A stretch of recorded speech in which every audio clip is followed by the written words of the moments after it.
16 business basic number, paid up capital, capex, opex, COGS, COGM percentage, tax, revenue, sale, cash flow, break even point, gross profit, net profit, PBT, PAT, cash reserve.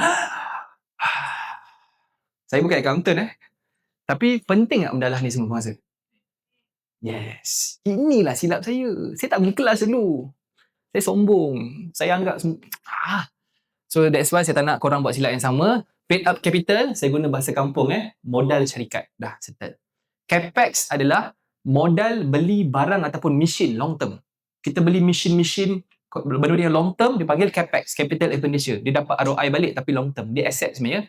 Tapi asset mesin dan sebagainya. Opex, cost overhead lah. COGS ni kita kata tadi, cost direct untuk hasilkan produk ataupun servis.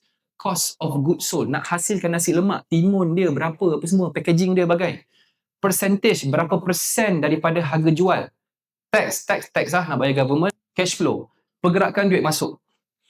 Duit ada, duit tak ada. Tengok dalam bank account. Boleh jadi, dalam kita punya accounting system tu nampak profitable. Buka bank account, duit tak ada. Betul tak? Itulah cash flow.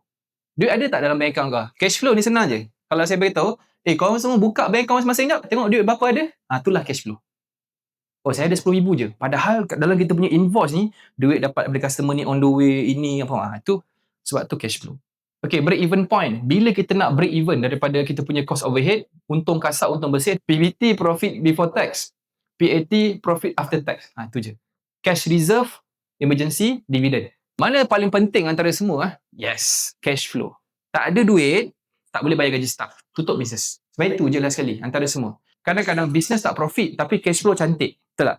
Duit masuk keluar. So duit tu kita boleh bayar gaji staff.